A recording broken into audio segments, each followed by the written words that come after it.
Boa tarde.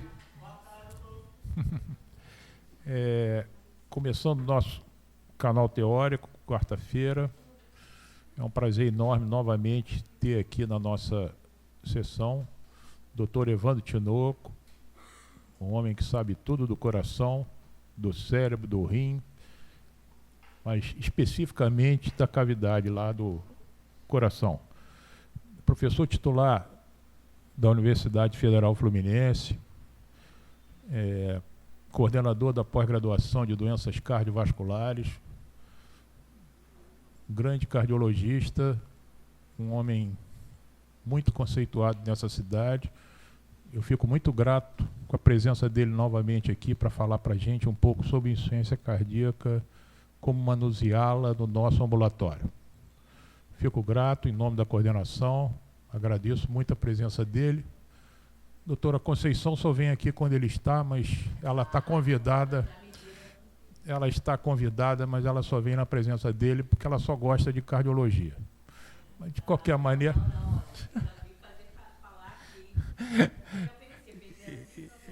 Então, vamos programar uma cardiologia homeopática. Tá certo? Vou passar a palavra aqui para o meu caríssimo doutor Evandro Tinoco. Bem, primeiro que amigos gostam de criar aumentativos, né? Então, o Jefferson é um desses irmãos e com certeza a honra é minha, né? E da pós-graduação e da UF. Né? A gente tem uma missão juntas, né? De transformar a saúde cardiovascular da cidade, do país e do mundo. Se a gente pensar pequeno, a gente faz pouca coisa. Se a gente pensa grande, a gente tem a chance de inspirar pessoas a fazer melhor. Com certeza, a pós-graduação da cardiologia da UF tem muita gratidão à medicina de família de Niterói, né? Hoje, quem é atual superintendente, que está deixando a superintendência do Antônio Pedro, um belíssimo trabalho, a professora Verônica Alcoforada, que foi responsável pela medicina de família aqui da prefeitura. A medicina de família tem um papel fundamental de transformar o cuidado, né? E, efetivamente, ter não só os melhores profissionais, ter as melhores condições e, obviamente, estar integrado num sistema. Então, hoje mesmo eu estava vendo um paciente que foi para o Antônio Pedro aos 45 anos para fazer um stent, né? Teve uma dor no peito, um infarto, lá em Maricá, né? E foi mandado para o Antônio Pedro para fazer a angioplastia depois, e esse paciente está de alta. E aí eu perguntei aos nossos residentes, bem, nós vamos mandar para onde, né? Ele já tinha alguma matrícula na medicina de família? A resposta é, não sei. Aí depois vem, não, ele não está matriculado na medicina de família de Maricá. Então, a falta de integração, né, dos cuidados terciários, quaternários, com atenção básica é absolutamente gravíssimo no Brasil.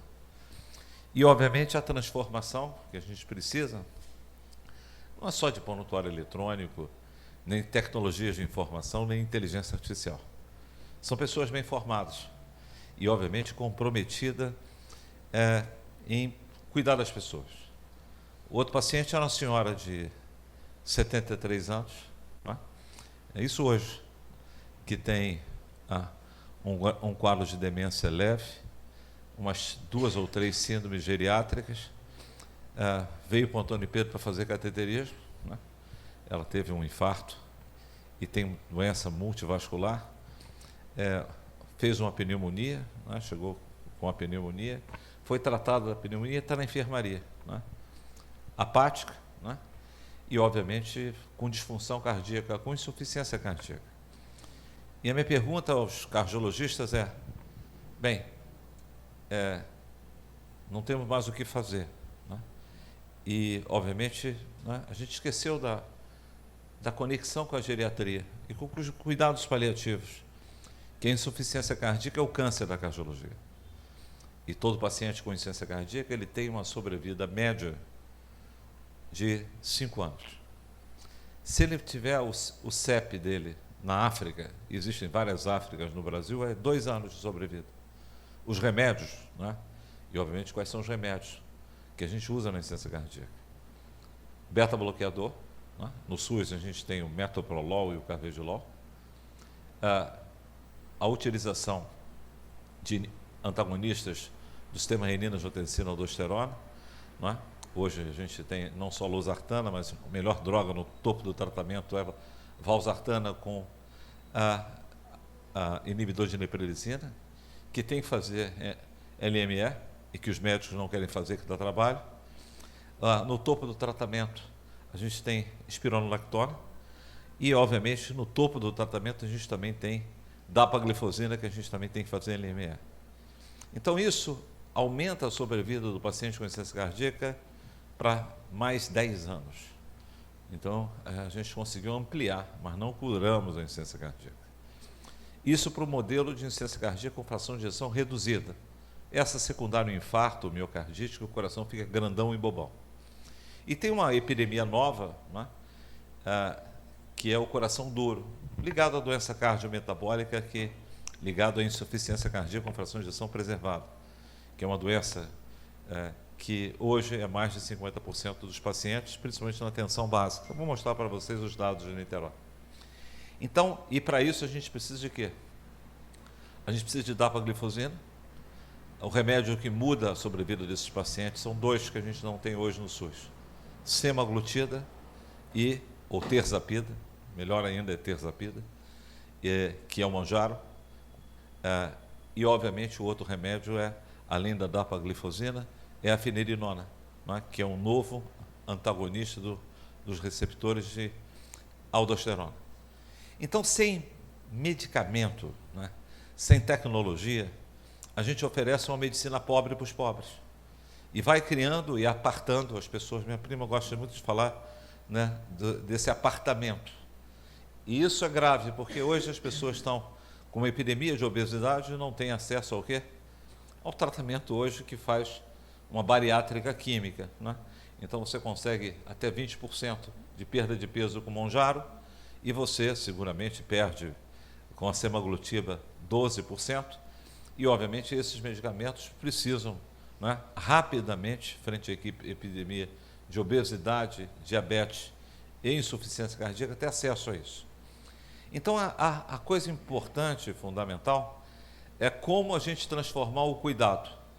E são jovens que vão fazer a transformação do cuidado. Não é só a inteligência artificial, nem o prontuário eletrônico.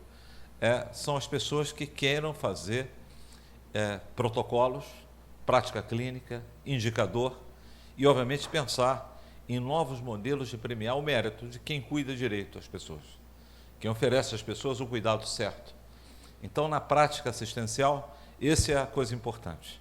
É oferecer o cuidado certo cardiovascular. Porque a causa número 1 de morte em Niterói, causa número 1, doença cardiovascular. A causa número 2, doença cardiovascular. Parece às vezes que é o câncer, né? Tem tanto câncer center e tanto remédio caro para câncer e para doença cardiovascular. Quando a gente trata a obesidade, a gente melhora o quê? Diminui a apneia do sono, diminui a necessidade de ficar trocando as juntas das pessoas, diminui o risco de câncer. Então, a coisa importante é que a doença e a saúde cardiovascular é o grande desafio. E eu vou mostrar para vocês que isso é a diferença. E por que eu acredito em vocês? Não é? Então, enquanto a gente tem, obviamente, alguns médicos dizendo para não usar estatina, não é? Falando coisas que absolutamente não têm nenhuma base científica, e, obviamente, deixando de vacinar todo paciente com insuficiência cardíaca, tem que usar o quê?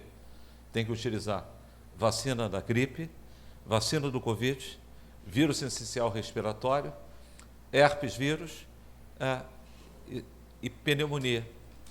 Então, é fundamental que não se consegue fazer medicina de qualidade para aquilo que é o câncer da cardiologia, que é a insuficiência cardíaca, se a gente não tem tecnologia, se a gente não se agrupa em relação a isso.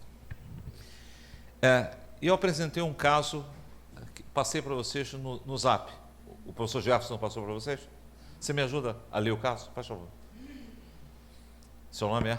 Luana. Luana. Faz favor, Luana. Só um momento, tá? Vem cá. Lê para a gente. Para gravar, né? Calma. Não é fundamental para gravar. Meu celular está travando.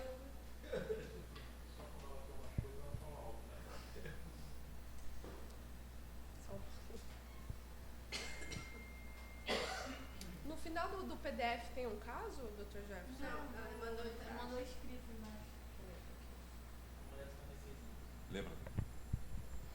Gente, minha voz é horrível. Vem cá. Isso. Nossa, Para ele poder... eu não acredito que ele está fazendo isso comigo. É a primeira vez que eu soube aqui.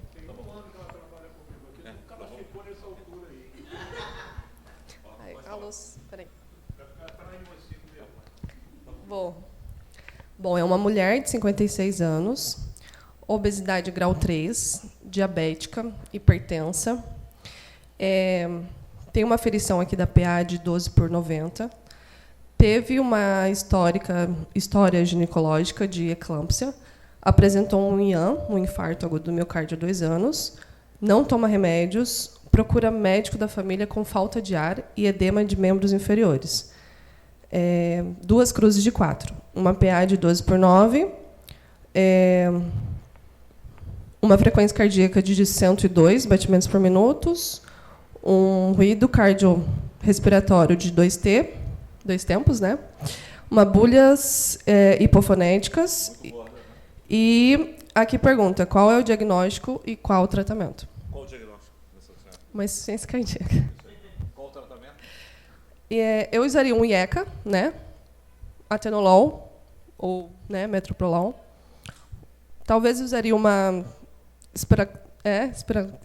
eu não sei falar essa palavra. Isso.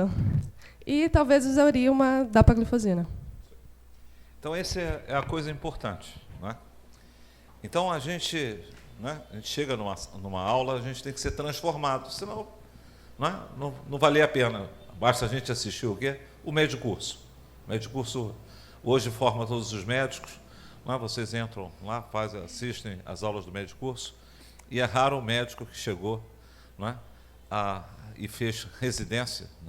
Então, a gente tem aqui a honra de ter médicos que estão se qualificando, sendo médicos residentes, é a hora de aprender. Obviamente, existia muita dúvida do que fazer, e como tratar os doentes, do SUS.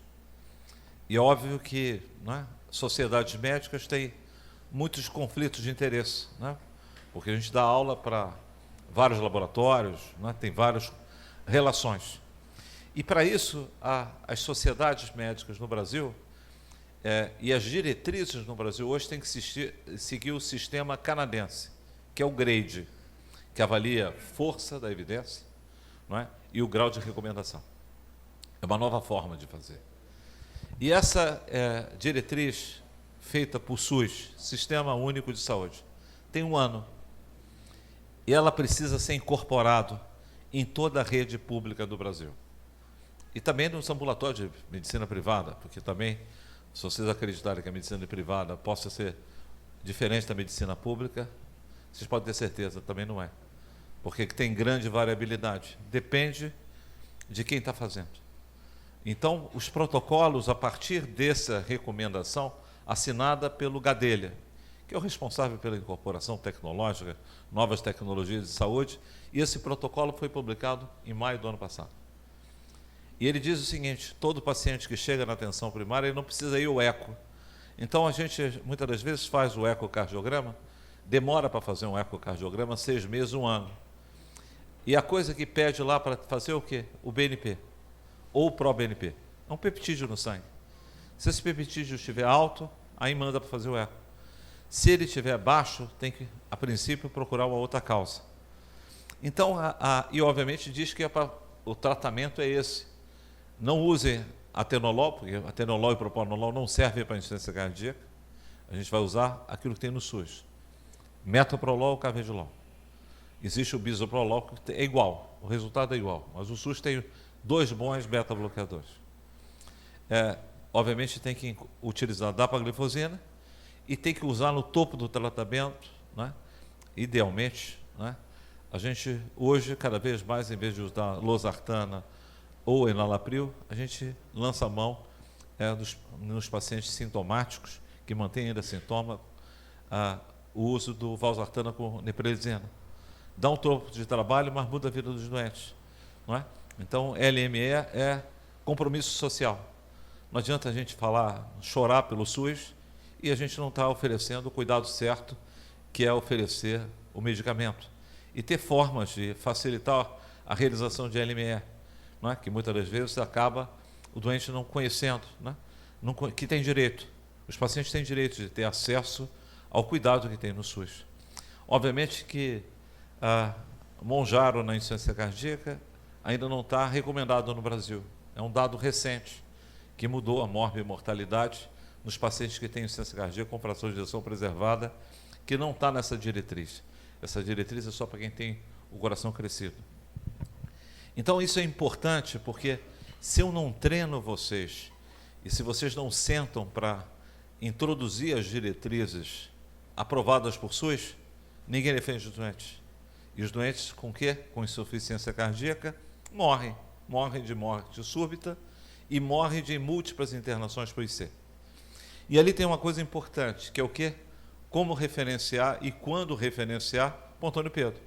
Então, o Antônio Pedro, nos últimos 2 anos, criou 3 ambulatórios de insuficiência cardíaca. Então, tem pessoas com treinamento em transplante que fazem insuficiência cardíaca.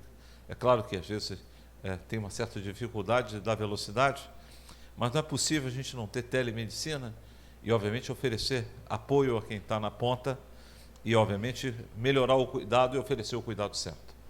E, obviamente, ali está que tem que ter vacinação, não é? Obviamente, algumas vacinações do SUS pneumococos, gripe e, obviamente, a utilização do quê? Da vacina do Covid, na insuficiência cardíaca. Ainda está em discussão no SUS o que é a incorporação do vírus sincicial respiratório e o herpes, que eu espero que a gente possa conseguir. Então, esse é o ponto importante, não é? E só dizendo uma coisa importante, sabe, o meu querido Jefferson, eu me lembro do professor Adib Jatelli, no anfiteatro do Antônio Pedro, falando uma coisa muito importante. O problema do pobre é ter amigo pobre. E quem é amigo do pobre? Quem lida no Sistema Único de Saúde, e principalmente quem está na ponta. Então, essas pessoas que são os grandes amigos e aliados e fazem aliança terapêutica. Então, a transformação do sistema de saúde passa muito por isso: pesquisa, inovação e, principalmente, incorporação de tecnologias, às vezes que já tem no SUS, mas por falta de protocolo e por falta de gestão. Então, se você está numa unidade, numa área assistencial que não tem indicador de qualidade, ou seja, rever os pacientes com insuficiência cardíaca, e diga assim, ó, doutora, qual é o seu nome? Luana. Então, doutora Luana, aqui está da sua unidade os 10 doentes que estavam com insuficiência cardíaca. E os 10 doentes estão tomando os remédios certos na dose certa. Meus parabéns. Então, a gente precisa, obviamente, criar o quê? Indicadores de desempenho, não é? E, obviamente, a gente melhorar e oferecer o cuidado certo das pessoas. Então, Jefferson, a minha introdução é justamente isso. Por que eu mandei aquilo para vocês? Vocês marquem entre vocês, depois de grupos, para ler em profundidade esse protocolo. E façam uma síntese, transformem diretrizes em protocolos. Ali tem alguns esquemas. 2 ou 3 daqueles esquemas e, obviamente, comecem a implementar o SUS, não é? Então, não adianta só se emocionar no SUS, chorar pelo SUS, mas, obviamente, fazer o cuidado certo. E cada um tem uma responsabilidade de melhorar o cuidado, não é? E, obviamente, a gente precisa da aliança terapêutica com os médicos de família para ajudar a transformar a medicina do Brasil, não é? E, obviamente, oferecer o cuidado certo. E por que eu sabia que essa senhora ia ter insuficiência cardíaca? Porque ela teve uma desgraça que foi o quê? Pré-eclâmpsia e eclâmpsia. Pré-eclâmpsia e eclâmpsia significa 10 anos depois, 20 anos depois, o quê? Obesidade, diabetes, AVC, insuficiência cardíaca e morte cardiovascular prematura. Então, todo esforço hoje é o quê? Oferecer o cuidado certo para as mulheres, não é? Então, a saúde cardiovascular das mulheres e a prevenção da insuficiência cardíaca está na base, não é? E é o trabalho de vocês. O trabalho que vocês cuidam de cada pessoa é fazer isso. Não é? E aí o outro paciente era o quê? Um paciente que fumava. E aí a minha pergunta é, para onde é que a gente vai encaminhar esse paciente para dar continuidade, depois que sai do Antônio Pedro, né? No Antônio Pedro, o paciente que teve AVC ou teve um infarto, ele jura que nunca mais vai fumar. Não é? E as pessoas acreditam em quê? Coelhinho da Páscoa e Papai Noel. Quando a gente tem filho pequeno, a gente volta a acreditar em Papai Noel porque a gente encontra no shopping center e tira fotografia com ele. Mas com certeza aqui no Plaza, uma vez por ano, durante um mês, a gente vê Papai Noel. Mas nem sempre ver Papai Noel significa que Papai Noel exista. Então, o paciente que se comporta ali como um credo que não vai fumar mais, ele vai fumar.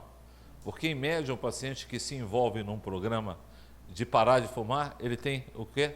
2 a 3 recaídas. Principalmente se ele não tiver o quê? Rede de apoio, medicamento e, obviamente, cuidado médico. Então, se a gente não tem unidades de cuidado para tabagismo, a gente fica acreditando que o nosso papel pontual, numa emergência que foi infarto, e fazendo angioplastia, que é o nosso papel no cuidado secundário, que a gente possa estar mudando a trajetória do paciente. Então, esse é um ponto importante. Por que a medicina de família e as policlínicas são fundamentais? E por que a gente acredita tanto no momento hoje que a prefeitura está passando, que a doutora Ilza, né, atual secretária, ela conhece o cuidado certo. Ela exatamente conhece a importância de transformar isso com tecnologia, processos e pessoas. E com certeza tem a dor da transformação. A dor da transformação é mudar, né? Mudar e aprimorar, melhorar, evoluir. Então é um pouco isso que eu acredito, essa é a minha crença. Não é? Por que eu estou aqui? Porque eu acredito nisso. E essa transformação vem a partir do quê? Dos jovens e sêniores que acreditam que na possibilidade de a gente oferecer um sistema de saúde melhor, tá certo? E o que acontece quando as OSs assumem sistema de saúde público? Começam a cobrar resultado, protocolos, boas práticas. Então, o mesmo médico que vivia num ambiente, muitas das vezes, sem nenhuma gestão, ele passa a se envolver num sistema de gestão. Então, isso é importante. Trabalhem para o setor público, cada vez terem por dentro soluções de boa gestão do cuidado clínico. Então, a gestão do cuidado clínico é fundamental. Nenhum paciente com insuficiência cardíaca pode sair só com o quê? Com uma receita de um médico. Ele tem que sair com o quê? Com um plano terapêutico, multidisciplinar. Igual aquele plano terapêutico singular que vocês fazem para o indivíduo que tem problema na saúde mental. Então, a insuficiência cardíaca é uma doença incurável, mortal, e, obviamente, o quê? Que a gente cuida para ela evoluir mais lento. Qual todo o nosso esforço hoje? Reconhecer indivíduos em risco de insuficiência cardíaca. Então, vamos lá. Alguma dúvida? Várias, né? É só para aquecer a nossa conversa. Então, esses são meus conflitos de interesse. Eu ministro palestra para alguns desses avanços de alguns laboratórios. A primeira coisa importante que eu queria trazer para vocês é sobre isso.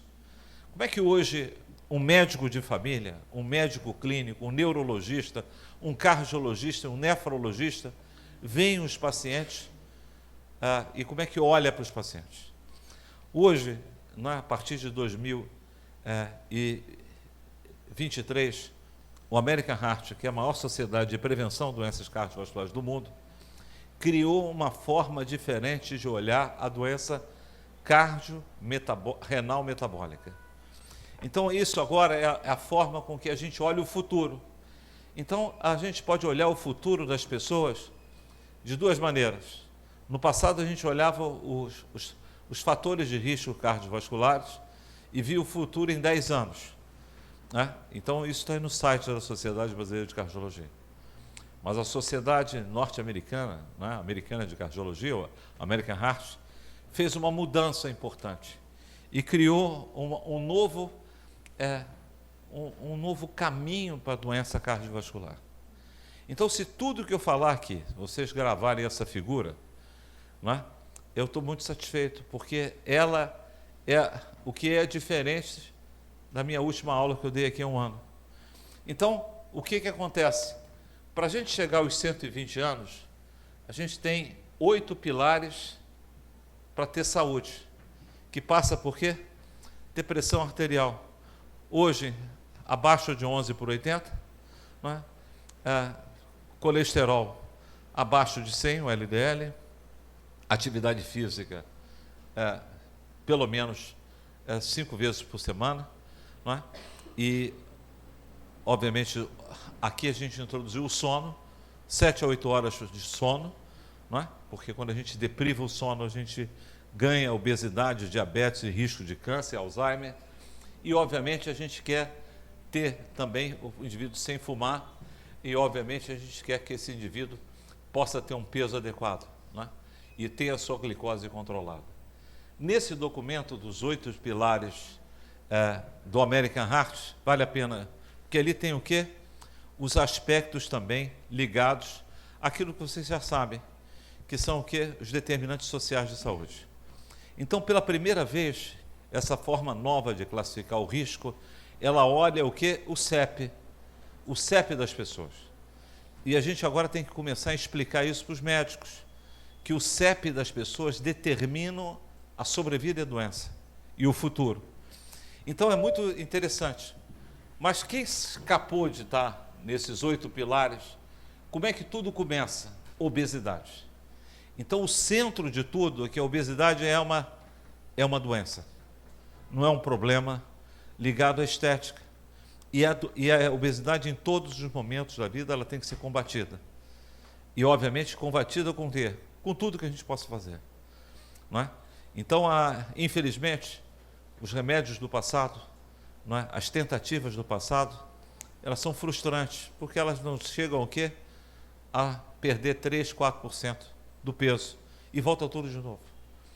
E as novas drogas para a obesidade, elas têm um papel importante, que elas não só entraram no mercado reduzindo peso, mas reduzindo risco cardiovascular e risco de AVC, infarto. Isso é uma coisa super importante. Obviamente, depois de algum tempo, esse indivíduo caminha para um estágio B. Ele começa a ter a alteração na microalbuminúria, obviamente, e também da creatinina. Então, os médicos hoje, ninguém mais olha para creatinina, nem mais olha para EAS. A gente quer saber o que dos pacientes? O clearance estimado e a relação albumina-creatinina. Se a gente não tem isso, o quê? A gente hoje está fazendo a medicina do século passado. Então, hoje, por quê? Porque quando o indivíduo tem microalbuminúria hoje, ele tem um risco de morrer de doença cardiovascular aumentado, além de perder o rim. Então, isso é uma coisa importante. A saúde cardiovascular é cardiovascular metabólica renal. E, obviamente, o paciente, depois da síndrome metabólica, da hipertensão, e começa a aumentar triglicéridos e colesterol, ele começa a ter doença subclínica. Essa doença subclínica, gerando alteração nas coronárias e vasos, no rim, no átrio e no coração, começa a ter hipertrofia, e vai ter doença clínica, onde? AVC, isquêmico hemorrágico, a maldita fibrilação arterial, infarto, o coração fica duro ou fica dilatado quando tem infarto, insuficiência cardíaca, e o paciente fica preso à diálise. Então, hoje, todos os médicos norte-americanos, todos os clínicos, nutricionistas, enfermeiros, estão aprendendo a utilizar esse novo esquema de risco, que é o Prevent, o Precise, melhor dizendo. Então, vocês entram no site do American Heart. Aquilo que a gente não tem validado para o Brasil, obviamente, a gente não consegue incluir o quê? O CEP. Nós ainda não temos estudos no Brasil. Existe agora a validação em múltiplos países. Então, isso é a base da insuficiência cardíaca. Aquilo que eu vim falar para vocês é essa tragédia aqui atrás. Nós estamos chegando tarde nos pacientes. A gente tem que chegar precocemente. Ou seja, evitar que o indivíduo o quê? Não tenha esses... e mantenha a sua saúde desde a escola e da pré-escola, com o quê? Com os 8 pilares da saúde. a saúde como um todo. Então essa é a mudança. A insuficiência cardíaca é o quê?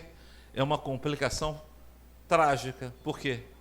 Ela é progressiva, fatal e incurável em 2025. Tá certo? Então, onde é que a gente pode atuar? Melhorando o sintoma e a progressão da doença. E às vezes evitando morte elétrica, colocando marca-passo desfibrilador. Quando o paciente tem um infarto, como esse jovem no Antônio Pedro, ele reduz a sobrevida de 5 a 10 anos. Então todo o nosso esforço é o quê? Para o paciente o quê? Não ter evento. O que acontece, professor Jefferson, com a sobrevida do paciente que acabou de ter um AVC? O que acontece com a sobrevida dele? É igual, melhorada ou pior? Com certeza é pior. Né? Então, evento cardiovascular. Então, hoje, quando a gente olha o paciente, a gente tem que olhar esse novo construto, esse novo framework. Então, preguem isso na parede. Né? Olhem isso, que cada vez mais vai incorporando aqui o quê? O fígado, né? Com esteatohepatite, esteatose. Mas ainda nós não temos base de evidência para isso. Mas progressivamente é isso. Felizmente, a gente está vivendo uma geração, como a geração de vocês, que já não bebe. Né? Por quê? O álcool é o quê? Um assassino para o cérebro, para o coração, para os rins.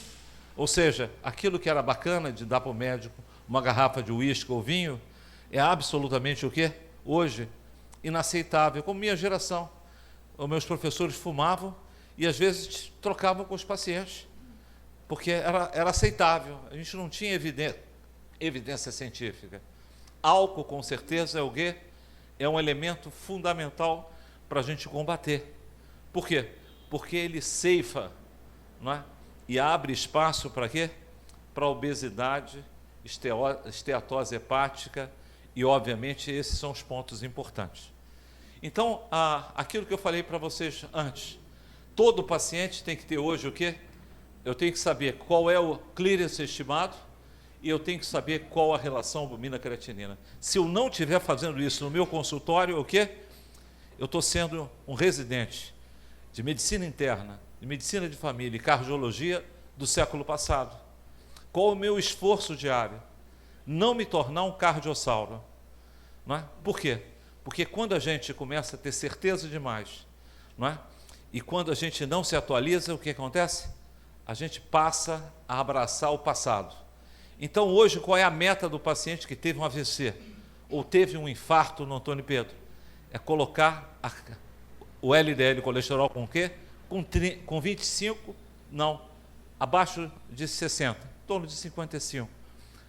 Se ele já teve em um ano, ele volta a ter outro evento, é trazer isso para 40, 30 de LDL colesterol. Então, a coisa importante é que a gente vai também tendo o quê? Medicamentos que reduzem o colesterol para 20, 30 de colesterol.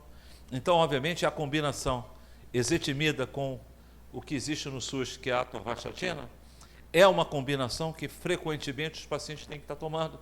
Porque quando eu combato o colesterol, eu diminuo a inflamação. Então, a coisa importante é que a doença cardiovascular, ele é um problema emergente. Obviamente, o Banco Mundial reconhece como um grande problema para a morte prematura nos países. Tá? E o que vai acontecer, o que aconteceu?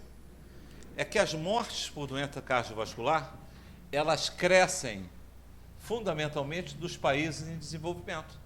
Porque a gente tem o quê? Uma epidemia de doença cardiometabólica, de obesidade, diabetes e hipertensão. Então, esse é o ponto importante. Tá? Nos países desenvolvidos, as pessoas têm infarto e AVC depois de 70 anos, quando está aposentado. Então, não empobrece as pessoas. Quando você bota um homem com 35, 45, 50 anos com infarto e AVC e insuficiência cardíaca, você empobrece o país e empobrece a família dele. Então, todo o nosso esforço é o quê? Cuidar para as pessoas não terem aqueles eventos em estágio 4. Ok? Então, é um dos maiores problemas da humanidade é a falta de consciência e compreensão da crescente carga de doenças cardiovasculares no mundo de desenvolvimento. Esse é seguramente ou o maior ou um dos maiores cardiologistas que hoje ainda exercem a prática clínica. As doenças crônicas do Brasil ainda é uma tragédia, não é? O Brasil ainda morre muita gente que não era para morrer, com menos de 70 anos, por doença cardiovascular, câncer, diabetes, DPOC e doença renal. Então a gente tem desafios importantes. A nossa pirâmide etária, não é, em Niterói cresceu principalmente o contingente idoso e, obviamente, uma coisa importante na insuficiência cardíaca, que é causa líder de internação em idosos em Niterói, no SUS, no Brasil, na Europa e nos Estados Unidos. E no SUS em Niterói são cerca de 1.100 internações por ano. Esses são dados que a gente tem da UF, não é? Então são 1.100 pessoas que internam, né, por ano por insuficiência cardíaca. Obviamente, a mortalidade da doença cardiovascular ela tem crescido e, obviamente, o câncer tem se aproximado. E como é que a gente olha a insuficiência cardíaca? Existe um estágio sintomático, que o indivíduo tem dispneia, falta de ar, e um estágio sintomático que o paciente vive internando e reinternando. Esse aqui é o estágio D da doença, esse aqui é o estágio C, que estão com vocês nos ambulatórios e policlínicas. E existem pessoas que são pessoas em riscos de ter insuficiência cardíaca. É uma mulher que fez quimioterapia para câncer de mama, é um indivíduo que teve a pessoa portadora de HIV, é um indivíduo que tem, obviamente, hipertensão, diabetes, obesidade, e, obviamente, aquele indivíduo que já tem uma alteração no ecocardiograma, no BNP, além de ter o fator de risco, ou seja, um diabético que tem uma disfunção leve do coração, ou um paciente que tem uma valvopatia, tem uma hipertrofia do coração e não tem sintoma. Então, a insuficiência cardíaca é como um câncer, uma coisa que progride e tem múltiplos estados. Então, os dados no Brasil, que a insuficiência cardíaca tem um pouco mais de 2 milhões de pessoas, né? Então, nós fizemos esse estudo na atenção primária, junto a vocês. É o primeiro estudo no Brasil que nós, durante 48 semanas, nós fomos ao programa Médico de Família aos sábados, e lá nós pegamos 120 mil pessoas, sorteamos as pessoas acima de 45 anos e mandamos essas pessoas fazerem ecocardiograma, BNP, avaliação clínica, nutricional, nefrológica. Isso foi feito há 10 anos atrás. E os resultados entreguem à prefeitura e entregue também através de uma publicação científica. É a primeira publicação científica do Brasil que olha os pacientes que estavam no Programa Médico de Família de Niterói. Então, esse estudo, chamado Digitalis, ele teve um método. Ele acabou com 633 pacientes que foram avaliados, né, pelo Programa Médico de Família de 2011 a 2012. Todos os módulos foram frequentados aos sábados. O professor Lagoeiro, a brilhante professora Maria Luísa Garcia e a professora Deise, professora de enfermagem, não é? Que é uma brilhantes colegas. O professor Lagoeiro hoje é professor da cardiologia da UF. E, obviamente, a gente sorteou essas pessoas de forma aleatória, de acordo com a faixa etária que tinha no censo naquela época, e chamamos essas pessoas, e essas pessoas vieram, e, obviamente, essa faz parte da nossa população estudada. Então, foi feita avaliação clínica, ecocardiograma, questionário, avaliação antropométrica, alimentar, e eram pessoas acima de 45 anos. E, obviamente, a gente quis estudar quem tinha insuficiência cardíaca para saber qual era o modelo em Niterói. E, obviamente, estudar os estágios desses indivíduos. E aqui está essa tragédia que é esses dados. O que nós encontramos? Quando nós olhamos a população acima de 45 anos em Niterói, aproximadamente 10% tinha insuficiência cardíaca, feito pelo eco e pela UBNP. E com uma moderna técnica de eco, que é o eco com Doppler tecidual. Isso foi feito lá no módulo de família, com eco portátil. Existia um grupo de pessoas de 10% que não tinha sintoma nenhum, nem era obeso, hipertenso, diabético, nem tem doença coronária. Só 10% era saudável. Já existia um grupo de pessoas de 36% que tinha esses fatores de risco, não tinham sintoma, eco e BNP normal. E aqui 42% que tinha alteração do BNP no ecocardiograma, ou seja, ao longo das décadas eles vão virar pessoas com insuficiência cardíaca. Ou seja, uma fábrica de insuficiência cardíaca. Por quê? Porque eles se infectam com obesidade, diabetes, álcool e, obviamente, determinantes sociais e vão desenvolvendo insuficiência cardíaca. E isso é uma coisa extremamente importante. Não vou perder tempo de vocês, mas depois vou deixar a publicação. E quanto maior a idade, mais insuficiência cardíaca. Então, se chega um paciente que tem dispneia, falta de ar e um infarto prévio, vocês podem ter certeza que tem insuficiência cardíaca. Dificilmente. Não é? E, obviamente, uma coisa interessante. Aqui está a carga de hipertensão. O grande elemento nesses pacientes é a hipertensão arterial. Então, a gente tem que colocar os pacientes na atenção básica, com 12/8 de pressão, ou melhor, hoje, 11/70 de pressão. Então, esse hoje é o objetivo, porque quando a gente tira o fator pressão arterial, foi o grande elemento que causou insuficiência cardíaca. Não é? A obesidade, aqui, em torno de 39%, 33%, diabetes, 28%, doença coronária, e, obviamente, quando o paciente tem insuficiência cardíaca clínica, 1 em cada 5 tem doença coronária e infarto. Então, obviamente, a prevalência, não é? Os fatores de risco, a doença renal crônica, quando o indivíduo tem estágio C, 56% com insuficiência cardíaca tem um problema de doença renal crônica também. E, obviamente, o consumo de álcool. Vocês estão observando aqui como o álcool é um problema importante. É claro, quando o indivíduo está sintomático, aí ele para de beber. Não é? E o que tinha no ecocardiograma? Disfunção sistólica e diastólica do coração. O eletro ajudou um pouco, mas não é o determinante. O BNP vai aumentando. Então, quando a gente usa o BNP na medicina de família acima de 50, ele deve fazer o ecocardiograma, ele vai evoluir ou tem insuficiência cardíaca. E aqui a coisa importante. Quando eu dava aula, né, olhando os dados americanos, a insuficiência cardíaca com fração de ejeção preservada, ela é 50%, mas eu não sabia os dados no Brasil. E em Niterói é mais do que isso. E a gente falava que a insuficiência cardíaca com fração de ejeção preservada era uma doença do idoso e da mulher. Não, acontece em homem e mulher.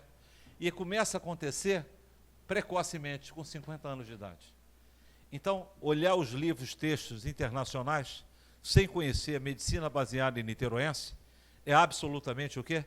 Repetir como papagaio aquilo que seguramente é uma verdade para quem chegou lá longe. E a gente se infecta com obesidade, hipertensão e diabetes muito cedo. Muito cedo. Nossos dados na população do Fonseca, as meninas, né, o estudo Camélia da professora Maria Luísa, mostrava que elas já tinham pré-hipertensão ligada à obesidade. E os meninos menos. Mas então a gente tem um problema importante, sabe, querida Conceição? E a gente não tinha ideia disso. Então é uma doença que acontece aqui antes dos 60 anos. Esse é um estudo pioneiro, comparado com outras cidades do mundo. Niterói, a prevalência da insuficiência cardíaca e da disfunção cardíaca é um problema importante. E a coisa importante é que a gente teve a oportunidade, não é, de poder extrapolar isso para o Brasil, não é? Porque naquela época a gente já tinha um crescimento da medicina de família no Brasil. Então a gente identificava quase 7 milhões de pessoas com estágio A e 9 milhões em estágio B no Brasil, e a insuficiência cardíaca pegando mais de 3%. Tá? Então, por causa disso que nós criamos o dia do município de alerta da insuficiência cardíaca. O dia 9 de julho é o dia que em Niterói é um dia municipal que a UF ajudou a criar. E hoje é um dia que a Sociedade Brasileira de Cardiologia comemora. E por que 9 de julho? Porque 9 de julho nasceu Carlos Chagas. E Carlos Chagas nasceu e trabalhou em Niterói. Quando Carlos Chagas, aos 22 anos, se forma como médico, ele tinha um padrinho, que era Oswaldo Cruz. E Oswaldo Cruz chegou para ele e perguntou assim: você quer vir trabalhar conosco aqui em Manguinhos? Ele falou: não, eu quero um emprego como médico, que eu vou abrir um consultório no centro do Rio. E esse emprego como médico foi no Hospital um Lazareto, que tem hoje a Casa da Princesa, onde é o Instituto hoje Brasil-China. Se vocês olharem lá, vocês vão chorar, porque está tudo preservado. Lá vinham as pessoas, escravos e indivíduos com doenças infecciosas, ainda no Império, vinham para aqui, para Jurujuba, poder se cuidar. E lá que foi encontrado aquele cemitério, não é, de indivíduos que morreram nesse lazareto. Vocês vão encontrar uma linda história. Amanhã vai estar sendo inaugurado o Alzira Vargas, não é, que é a maternidade, e lá foi encontrado vários corpos, não é, de vítimas na época das epidemias. Não é? E Carlos Chagas veio trabalhar aqui em Niterói. Trabalhou aqui e morou 2 anos. Carlos Chagas morou em Niterói, trabalhou em Niterói, e depois de 2 anos já era diretor do hospital, hoje a Casa da Princesa, que vale a pena conhecer lá. Hoje lá essa escola Brasil-China, que abriga crianças de alto desempenho da rede estadual para estudar computação e mandarim. Então, é interessantíssimo lá. A gente, uma vez por ano, a gente vai lá nesse colégio. E a gente faz uma ação em Niterói, que é a alerta da insuficiência cardíaca. E Carlos Chagas, o que ele fez com o consultório? Em 2 anos, o Carlos Chagas fechou o consultório, sabe, o Jefferson? Porque ele ficava com pena de cobrar as pessoas, e as pessoas, depois dele atender, tinham que pagar não só a consulta, mas comprar os remédios. Ele ficava com pena das pessoas, dava o dinheiro para a pessoa fazer o remédio. E aí ele o quê? Ele fechou o consultório. Então nós temos um livro, né, que vocês encontram, provavelmente, esse é um aluno nosso, o Pedro Lagoeiro, que o Pedro e o Gemal, Pedro Gemal e Bruno Lagoeiro. Então, esses 2 jovens eram meus alunos de iniciação científica, eles fizeram esse pequeno livro de bolso, que vende na Eduf, mas vocês encontram no sebo, a história de Carlos Chagas. Então, a gente tem vários pontos de pressão na insuficiência cardíaca. A gente precisa de introduzir cuidado paliativo, gestão da clínica e interagir com os médicos de família, transição do cuidado, hospital-casa, desenvolver autocuidado, oferecer na rede BNP, ecocardiograma e acesso à cardiologia e a prevenção da doença cardiometabólica. Então, é muito importante que essa é uma doença que tem 3 sintomas: falta de ar, edema e fadiga. E, obviamente, levando à internação, sem remédio, essa condição é uma causa líder de internação. O mundo tem atualmente mais de 70 milhões de pessoas com IC, é uma doença progressiva. E aqui está a publicação aqui da Medicina de Família de vocês, na principal revista de insuficiência cardíaca norte-americana. Então, se vocês entrarem lá, está aqui os dados da Medicina de Família da Prefeitura de Niterói e da UF, publicado em 2016 no Journal Cardiac Failure. E essa é o desenho, não é? 10% aproximadamente da população atendida na medicina de família, acima dos 45 anos, tem insuficiência cardíaca manifesta. Pela primeira vez, a gente mostrava que a forma mais comum na medicina de família são pessoas que têm um ecocardiograma normal. E, obviamente, o coração é duro. E, obviamente, tem insuficiência cardíaca com fração de ejeção preservada. Então, isso é uma coisa interessante, que a gente mostrou com esse trabalho com o Lagoeiro. Então, são 2 tipos de insuficiência cardíaca. Coração crescido, dilatado, coração grandão e bobão, ligado ao quê? Infarto, ligado a miocardite, doença de Chagas e álcool. E o coração duro, predominantemente o quê? No hemisfério norte, mulheres idosas e hipertensas. Aqui em Niterói, pessoas com síndrome cardiometabólica crônica e, obviamente, um pouco mais jovem, 10 anos mais jovem, começando a doença. O tratamento aqui, aquelas 4 drogas. Aqui o que a gente tem hoje, dapaglifosina, diurético, e, obviamente, fazer o sujeito emagrecer, usar CPAP, corrigir a função renal e etc. Essa é uma publicação da World Heart Federation que chama a atenção dos países sobre o problema e como cuidar disso, a importância da obesidade no Brasil.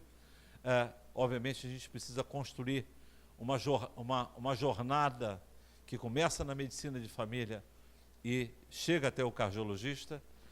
Existem várias condições que precisam ter screening para insuficiência cardíaca. Todo paciente diabético, obeso, hipertenso, pós-infarto, fizeram quimioterapia, tem lúpus, artrite reumatoide, doença de Chagas, mulheres que têm história de eclâmpsia, pré-eclâmpsia, diabetes gestacional e, obviamente, alguém que tem a morte súbita na família, o IC. Obviamente, a gente trata a causa básica, melhora os sintomas, previne a internação, trata a comorbidade e tenta, obviamente, cuidar desses pacientes como um todo. E existem, obviamente, metas importantes. Então, a gente tem que desenhar uma jornada do paciente. A obesidade é um grande fator, a gente já tinha publicado isso. Existe um novo profissional que vai surgindo nos Estados Unidos e vai existindo cada vez mais no Brasil, uma confluência de nefrologista, cardiologista, endocrinologista, que é a medicina cardiometabólica. E, obviamente, a gente temos que estimular que vocês, como líderes, possam justamente atuar nesses pacientes, já que 1 em cada 5 pacientes morrem em 2 anos, 50% dos pacientes acabam sendo hospitalizados e rehospitalizados, é a causa número 1 no mundo e no Sistema Único de Saúde acima dos 65, e esses pacientes, 50% morrem em 5 anos. Então, eu queria deixar aqui para vocês e me colocar à disposição de vocês para poder estar discutindo isso que eu estudo há 40 anos, né? E que, obviamente, né, construir cuidado adequado, o cuidado certo. Dizer para os jovens que a medicina de família é fundamental para poder evitar novos casos, identificar os pacientes e, obviamente, aqueles que continuam sintomáticos, referendar para o especialista. Aqueles que abriram um quadro, a gente cuida, trata dos sintomas e confirma e encaminha o paciente. Obviamente, tem várias doenças que o diagnóstico diferencial é essa, como o DPOC, como o que? Sedentarismo pode dar cansaço, falta de ar, anemia, não é? Depressão, mas, obviamente, aqui, nenhuma dessas doenças aumenta o BNP. Então, se eu tenho um indivíduo com cansaço, inchaço e falta de ar, eu tenho 2 caminhos. Um, que eu posso fazer no posto de saúde, não é? No lugar da atenção primária, já que essa é uma condição de alta prevalência. Então, cada vez mais, no sistema de saúde inglês e vários sistemas de saúde, os testes de BNP é como se fosse uma glicemia. É feito hoje, existem formas que a gente avalia e faz isso. E, obviamente, a gente precisa ter acesso ao cuidado certo, ao tratamento. E, obviamente, só mesmo isso tem que ser liderado por médico, porque é uma doença complexa. Essa é uma doença complexa, multidisciplinar, e que, obviamente, a gente evita internação. 20% das internações são por pneumonia. Outras são causadas por piora da função renal. Outras por uso de medicamento como anti-inflamatório. Esses pacientes não podem nem passar perto do anti-inflamatório, não é? Outros são quando desenvolve fibrilação arterial. E é claro que esses pacientes, parte deles vão ter fibrilação arterial que vão precisar anticoagulantes. Então, essa é uma doença que ela tem um modelo. O centro dela é justamente o quê? As condições cardiometabólicas, que podem entorecer, ou dilatar o coração quando infarta. Uma parte, as doenças genéticas. Então, a gente tem um ambulatório de doenças cardiogenéticas na UF. A gente tem lá acesso ao teste genético e a professora Ana Flávia cuida de crianças, adolescentes e obviamente, os pacientes que têm miocardiopatia hipertrófica, miocardiopatia dilatada arritmogênica, que são 10% desses pacientes têm uma forma genética do acometimento do coração. E eu espero, numa próxima vez, estar falando com vocês sobre isso, sobre miocardiopatias, medicina de precisão aplicada à cardiologia. E, obviamente, a insuficiência cardíaca é ligada ao quê? Hipertensão, obesidade, diabetes, não é? Dislipidemia. Então, isso é absolutamente algo que é passível de prevenção. Então, a geração de vocês, que são médicos em treinamento, em atenção primária, a gente tem uma imensa expectativa de vocês lutarem pelo cuidado certo, para ter, obviamente, o quê? Para ter acesso ao BNP, para ter acesso à ecocardiografia, para ter acesso a essas drogas no sistema único. E, obviamente, eu diria a vocês o seguinte, desburocratizar, porque no sistema único de saúde, para cuidar desses pacientes, eu tenho que ter o quê? Um pacote de tratamento. E, é claro, a gente precisa ter equipe multidisciplinar. Esses pacientes têm uma grande carga de depressão e, obviamente, esses sintomas depressivos, às vezes, precisam, com muita frequência, do apoio de psicólogos, né, para cuidar desses pacientes. E, obviamente, introduzir a medicina paliativa, porque esse é um grande exemplo de uma doença incurável na cardiologia. Mas eu estou aqui aberto a discutir e aprender com vocês. O que vocês acharam e quais são as dúvidas? Alguém quer fazer algum comentário, alguma pergunta? Vamos lá. Quer que eu leve o microfone? Dá para falar.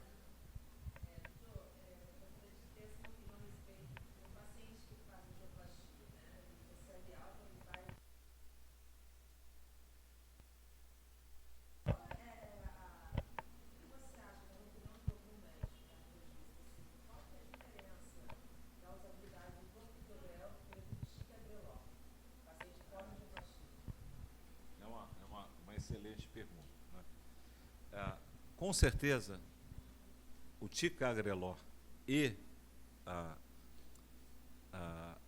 um desses medicamentos que tem um patamar acima do tratamento padrão, que é o clopidogrel. Né? Na prática clínica, né, obviamente, se você perguntar, mesmo os cardiologistas, hoje, de ponta, continuam utilizando o clopidogrel? Sim. O que mudou é o tempo que a gente usa a aspirina, e junto com o clopidogrel. Então, hoje, em 2025, a gente sabe que a gente deve suspender a aspirina, que a gente suspende com 1 a 3 meses, de acordo com vários fatores do paciente, continua mantendo esses pacientes com clopidogrel.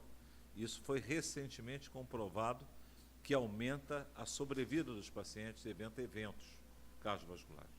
Ticagrelor é um clopidogrel melhor, principalmente por quê? Por fatores ligados à farmacocinética, não é? E, obviamente, as enzimas hepáticas, e existem indivíduos que têm uma resposta menor. Os asiáticos, mais ainda, não é? Que têm muita maior facilidade de ter uma resistência ao clopidogrel. Na prática clínica, clopidogrel é o que é mais usado. Ticagrelor, existe evidência de superioridade em relação ao clopidogrel e obviamente, né, se você perguntar que essa vai ser uma tendência, com certeza vai ser. Né? E, obviamente, quase que uma equivalência em relação ao risco de sangramento. Tá? Então, isso na prática clínica, alguns pacientes desenvolvem falta de ar com ticagrelor. Né? Então, a gente acaba encontrando muito paciente tomando o clopidogrel, e uma coisa que a gente acaba não fazendo é esquecendo de retirar a aspirina. Então, às vezes, o paciente fica tomando aspirina há muito tempo, ou indefinidamente, então está errado. a princípio, a gente retira e não mantém a dupla antiagregação ad eterno, né? A gente pode, às vezes, até chegar a 1 ano com dupla agregação, mas mais do que isso, eu diria a você que não. E, obviamente, que isso acaba levando o paciente a ter que tomar inibidor de bomba de próton, que não é uma coisa boa, né? Principalmente quando utilizada cronicamente. Então, a gente também sabe que aumenta alguns riscos, o uso crônico de drogas que bloqueiam a secreção gástrica, como os inibidores de bomba de próton, indefinidamente. Isso é feito quando a gente tem uma necessidade de um paciente de alto risco de sangramento, ou quando a gente usa dupla antiagregação plaquetária nesse contexto, tá bom? Espero que tenha ajudado a você. E aí? Alguém quer fazer algum comentário? Eu acho que essa aula é uma aula belíssima, de um aprendizado muito grande. Eu aprendi muito, como sempre. Queria fazer uma pergunta ao doutor Evandro, que eu escuto com muita frequência que essas vacinas, principalmente para a Covid, na verdade, estruturalmente, qual foi a comorbidade encontrada na área cardíaca, ou se houve alguma em relação a isso? Eu escuto, tomou vacina, tem arritmia, teve arritmia, eu queria, na verdade, sua opinião em relação a isso, porque eu tomei 4 ou 5, se eu tiver que tomar 10, eu vou tomar 10. Mas tem gente que tem uma certa restrição ao uso da vacina e a ligação da vacina com arritmias ou doenças cardiovasculares. Na realidade, existe absolutamente hoje uma certeza cristalina em cima de milhões de pacientes expostos, que num grupo muito pequeno aumenta o risco de uma miocardite leve. E, obviamente, uma miocardite frequentemente se resolve tranquilamente. Eu vi vários. Frequentemente aqui, normalmente as doenças gostam dos homens, né? Mas das mulheres, mas a miocardite é mais no indivíduo jovem, né? Jovem, homem, adulto jovem, né? Ali na casa dos 20, 22, 35 anos no máximo. Mas pode acontecer em pessoas mais, normalmente, logo nos primeiros dias, ou na primeira semana que fez a vacinação. Normalmente autolimitado, né? Então, acompanhei vários. Se vocês perguntarem, dos dezenas de casos que eu vi, se algum eu tive a necessidade de transplantar o coração, colocar o paciente em ECMO, não vivenciei isso. São raros casos na literatura que tiveram miocardites graves. A maioria são miocardites leves, autolimitadas e que, da mesma maneira que apareceram, o indivíduo, obviamente, que tem uma miocardite, ele tem um compromisso de não fazer atividade física durante 6 meses, né? Nenhuma miocardite a gente, a princípio, libera para fazer atividade física, correr, se exercitar, esporte competitivo, antes de 6 meses e, idealmente, teve uma miocardite, vale a pena a liberação e o acompanhamento pelo cardiologista. Então, hoje a gente acompanha todas as miocardites pelo menos 1 ano, né? Todo indivíduo que teve uma miocardite, tá? Por quê? Porque uma miocardite, ocasionalmente, e às vezes ela parece ter sido por a vacina, mas às vezes o sujeito estava com uma outra condição e que no meio da confusão apareceu a vacina. Então a vacina é absolutamente, do ponto de vista cardiovascular, é bastante segura. Ela salva muito, muito, muito mais de miocardite, ou seja, ela previne mais miocardite do que ela causa, além das outras coisas que a vacinação por Covid promove. Então ela é muito segura, né? Então é muito importante isso, porque, obviamente, os pacientes, né, são muito expostos, muitas das vezes, à forma, né, de promover fake news, né? Então, com certeza, a vacina é bastante segura e deve ser obrigatório em quem tem insuficiência cardíaca, que tem uma condição debilitante, né? E ter um Covid, às vezes, é o passaporte para o Jardim da Saudade, né? Então, eu perdi alguns pacientes que eram anti-vacina, tinham 80 anos, e fizeram, aí sim, uma grave síndrome respiratória com miocardite, que as graves miocardites que eu vi no Covid vinham acompanhadas de graves síndromes respiratórias, eram formas graves também. Então isso é uma coisa importante, tá? E não existe aí uma epidemia de pessoas chegando no Antônio Pedro por miocardite pós-vacina. Nos últimos 4 anos, né? 5, a gente já está chegando a quase 5 anos, eu não vi ninguém chegar, ser internado por miocardite pós-vacina e está lá com insuficiência cardíaca pós-vacina. Existe isso, mas isso é extremamente raro. A Pfizer está mudando agora, até suspendeu a vacina, está fazendo uma vacina nova. Justamente por causa disso? Ou... Não, olha só. As plataformas, isso é uma coisa importante. Existe uma plataforma que foi desenvolvida para a fabricação de vacinas. As cepas vão variando e, obviamente, vão surgindo novas plataformas que têm o quê? Não 70%, né? Porque aquela do corona dos chineses tinha uma taxa de prevenção de 50%. Numa urgência, você lança a mão, é melhor do que nada. Então, hoje, a gente já está numa etapa que a gente quer o quê? 90% de chance de prevenção. Então, você já tem novas plataformas que você, obviamente, vai deixando de fazer. A própria plataforma, né, de outras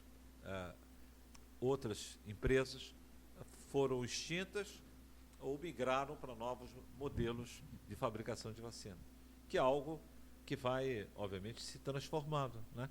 Então, essa tecnologia que a gente tem hoje, utilizando a tecnologia gênica, né, e, obviamente, vai desenvolvendo RNAs, né, e microRNAs, e você vai bloqueando a expressão de determinadas partes do cromossoma e a transdução do cromossoma e obviamente, da multiplicação viral.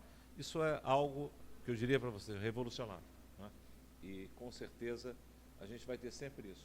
Uma nova plataforma sendo desenvolvida e um novo modelo de vacina sendo introduzido. Já que isso virou o quê? Virou uma gripe para quem o quê? Para quem é vacinado, né? Mas, às vezes, um terror para quem ou tem uma imunodeficiência transitória ou definitiva, né? Ou realmente não foi vacinado. Que aí continua tendo formas graves, continua gente morrendo de Covid, né? Então, vocês sabem que hoje a cidade de Niterói é uma cidade que tem uma cobertura vacinal bastante boa, né? E, obviamente, isso foi extraordinariamente uma conexão que a universidade, junto com a prefeitura, foram parceiros nessa construção de vencer a infodemia, né, o fake news, e promover acesso à vacina, né?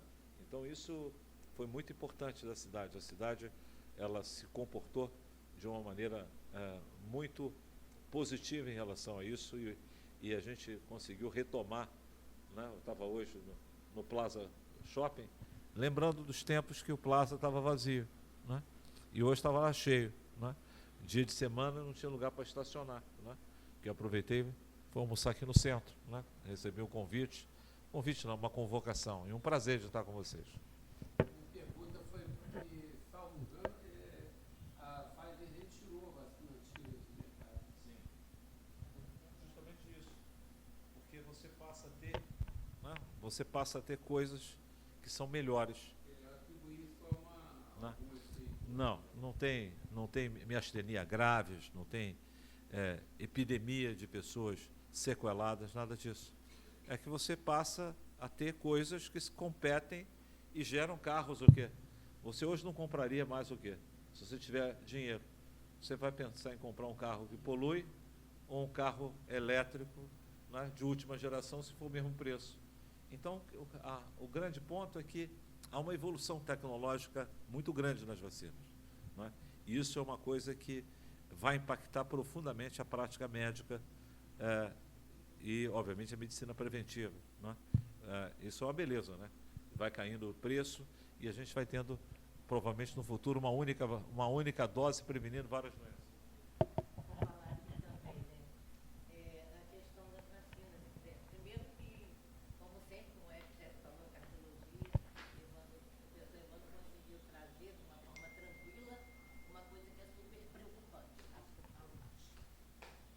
Agora, né, você está falando aqui de vacinas. Na verdade, né, a gente que é pediatra e tudo mais de formação, e a gente trabalhou com vacinas sempre todas as vacinas vão ter uma porcentagem X de algum efeito adverso. A gente já é preparado para isso, como medicamentos também, etc. Quanto a da Covid e viroses, né, e como ele falou e corretamente, é mais fácil você ter, eu já vi, miocardite ou complicações mais graves pós ter a doença do que por vacina. E eu lembro que eu tenho uma paciente que ela teve câncer, né, durante muitos anos, câncer de mama, tratou, hipertensa, obesa, e ela teve, um marido teve dengue há muitos anos atrás, ela teve um sintoma leve, mas desenvolveu uma miocardiopatia logo a seguir, quer dizer, o quadro viral, uma doença, um próprio medicamento, pode promover essa miocardite e grave, às vezes, com mais difícil de regressão do que um efeito vacinal. A gente, como médico, né, e vocês, como residentes, nós temos o dever de procurar saber mais e levar isso mais, porque a gente ouve toda hora isso que chega para a gente. Inclusive, infelizmente, às vezes, por colegas, porque às vezes não têm essa experiência com vacinas. Nunca chegou a trabalhar muito próximo de vacinas, como agora, nesse momento, a experiência, né, da Covid, todo mundo ficou muito mais atento. Aí foi ler mais e saber que tem efeitos colaterais, e não é isso. Eu só para continuar falando sobre vacinas aqui, ontem eu estive numa palestra sobre vacina. Então, hoje chegou à conclusão de que não tem que fazer o painel viral para idoso também. E ninguém faz painel viral para idoso. Então, está se descobrindo muito vírus sincicial respiratório, muita coisa que a gente não via, não prestava atenção, não dava atenção. Então, agora está começando a introduzir na SBIM, na Sociedade Brasileira de Imunizações, que o painel viral para idoso.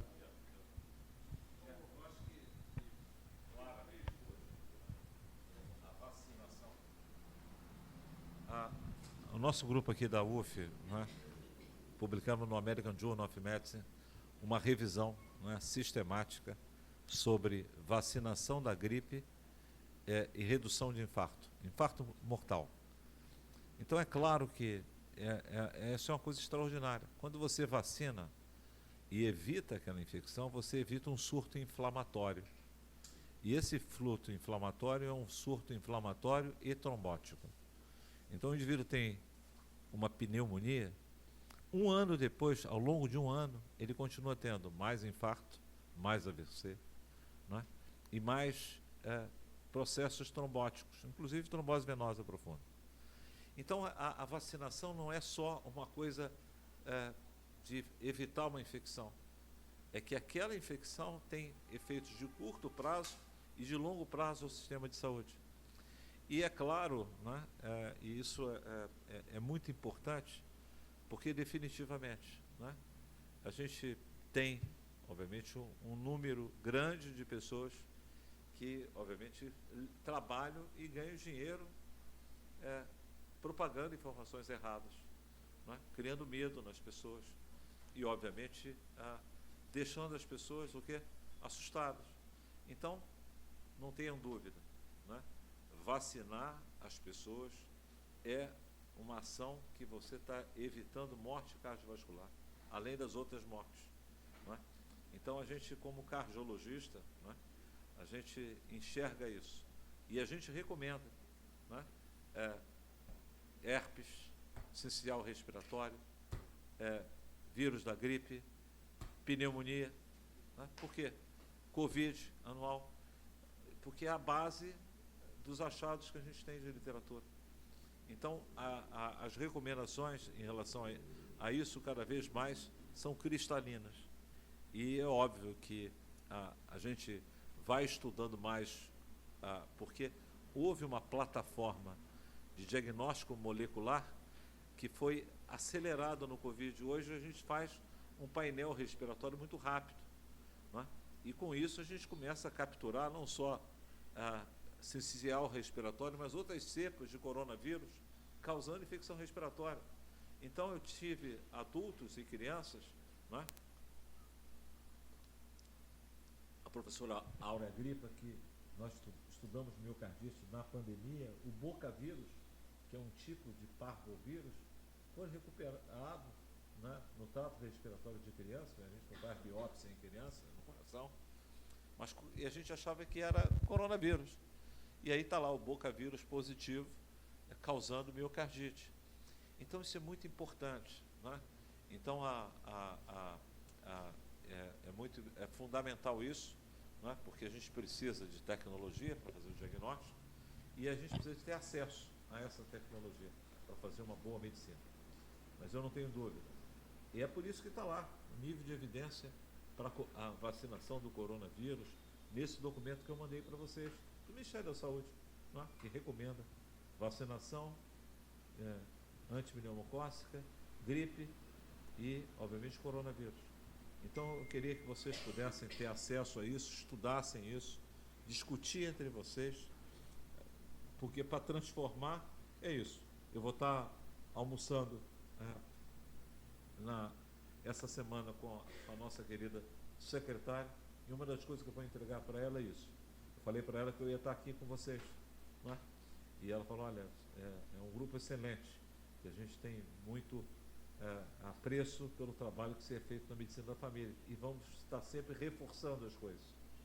E obviamente, vou entregar para ela, vou falar isso, olha, além do seu apoio que eu preciso para o dia 9 de julho, e quero convidar vocês, porque a gente espera fazer nessa semana, o dia 9 de julho, que é o dia de alerta municipal da insuficiência cardíaca nacional, que a gente faça ações, não é? E principalmente tem os recursos. A gente precisa ter BNP, né? Vocês não têm que mandar o doente para os hospitais de vocês para fazer BNP, ou no Antônio Pedro. Tem que ter próximo, né? Tem que ter acesso ao BNP. O BNP é uma tecnologia fundamental na atenção primária. Nós trabalhamos com BNP há mais de 20 anos. Nosso trabalho sobre BNP na sala de emergência já tem 20 anos que a gente usava isso. E as pessoas ficavam, muitas das vezes, com algumas coisas que não faz sentido hoje. A clínica é soberana. Infelizmente, a clínica não é soberana. Então, hoje é uma recomendação para pacientes diabéticos, né, tenham um screening de BNP em muitos lugares do mundo. Porque esse grupo é o que? É o grupo A, que vira insuficiência cardíaca quando você não trata intensamente.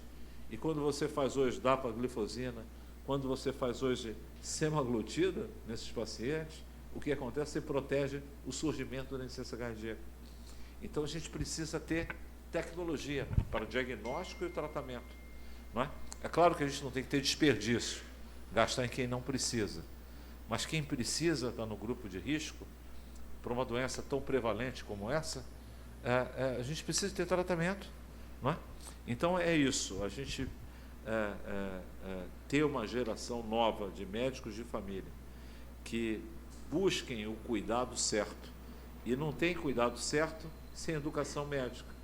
Então, o meu prêmio Araribóia, né, é sempre o professor Jefferson, né, porque ele garante a educação médica de vocês toda semana. Né? Então, é muito importante isso, porque essa é uma ação do bem. A educação médica é algo obrigatório. Né? Então, eu tenho o bom hábito, né, de tentar estudar todo dia para não me tornar um cardiossal. né? E me surpreendo como as coisas mudam tão rápido, né? Rápido, é muito rápido. Mas uma coisa a gente estava certa há 10 anos atrás, disso. Nós fizemos isso, com a ajuda de vocês, publicamos isso, e a gente estava no caminho certo. São as doenças cardiometabólicas, passíveis de prevenção, é que levam à epidemia de insuficiência cardíaca na cidade de Niterói. Então, para prevenir a próxima, quantas pessoas morreram no Brasil por Covid, que não precisavam morrer, mas não por não ter acesso ao tratamento, por terem desenvolvido obesidade, hipertensão, diabetes. Então, essas foram as pessoas que morreram precocemente, prematuramente, com menos de 60 anos. Porque os idosos, né, obviamente, a morte é algo inevitável, né? Não é isso? Mas o céu pode esperar. Então, cada pessoa que a gente levar essas pessoas com a vida de qualidade, produtiva nesse país, e, obviamente, evitar a doença, a morte cardiovascular antes de 70 anos, é inaceitável. É uma grande tragédia. Nós não podemos deixar. Cada pessoa que morre com menos de 70 anos na cidade tem que passar por uma investigação. Por que morreu? Não é? É claro, uma coisa é ser assaltado, levar um tiro, né? Ou ter um atropelamento, mas as mortes evitáveis, a gente tem que entender por que isso. Né? Então, quando a gente identifica que o Brasil e o mundo têm um compromisso em reduzir em 30% a mortalidade por doenças crônicas degenerativas até 2030, a gente tem muito a fazer, tá? Eu quero depois, numa próxima vez, vir aqui falar para vocês sobre isso e falar para vocês sobre onda de calor, exaustão térmica e morte cardiovascular, né? Que é algo que a gente começa a estudar na UF, tá?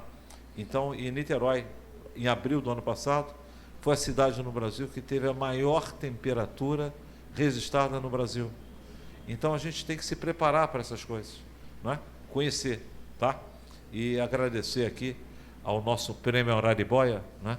O professor Jefferson, a honra de estar aqui, né, com vocês, e a minha prima, né? Que é uma querida e, obviamente, apaixonada por aprender. Né? Não é verdade. Bom, 3 coisas aqui. Primeiro, agradecer muito ao doutor Evandro, doutora Conceição ter vindo aqui, encantou muito a nossa aula. Eu queria lembrar vocês que no meio dessa preocupação toda cardiovascular, eu tenho que dar uma pitadinha de neurologia. Eu tenho visto assustadoramente casos de neuralgia pós-herpética. Tem muito doente com herpes zoster por aí. E ninguém está sendo vacinado. Então, é isso que o doutor Evandro colocou. Eu queria... Ninguém precisa responder, mas duvido que nessa sala aqui, pai, mãe ou avô já foram vacinados para herpes zoster. Então, vale a pena cada um de vocês chegar em casa. Se tiver mais que 50 anos, vale a pena avisar seus pais, seus avós, que vale a pena tomar a vacina para herpes zoster. São 2 doses, tomar uma, depois 2 meses depois tomar uma segunda. Eu já tomei, que eu não quero ter neuralgia pós-herpética. É uma doença terrível, é uma doença que fica crônica, às vezes tem doente que fica com uma dor desesperadora e não tem remédio para isso. Tem complicações até mais graves. Mas, por favor, no meio desse bojo que o doutor Evandro colocou, eu não podia deixar de falar com vocês que a vacinação para herpes zoster, e já tem na rede. Eu acho que vale a pena vocês pensarem nisso. Tem uns que não estão, tem em clínica particular, não é barato. Mas falar com seus pais, com seus avós, que acima nos Estados Unidos, todo mundo depois de 50 anos tem que tomar vacina de herpes zoster. E no Brasil ninguém leva em consideração isso. Quero novamente colocar aqui para todo mundo chegar em casa, ligar para a mãe, falar com o pai. Você já tomou vacina da herpes zoster? Vocês vão ver que 90% dessa sala aqui, a resposta vai ser não. Acho eu. Não é verdade? Então, o herpes zoster é uma doença fatal e grave e dá uma dor crônica importante. Queria agradecer muito ao doutor Evandro novamente, a presença dele.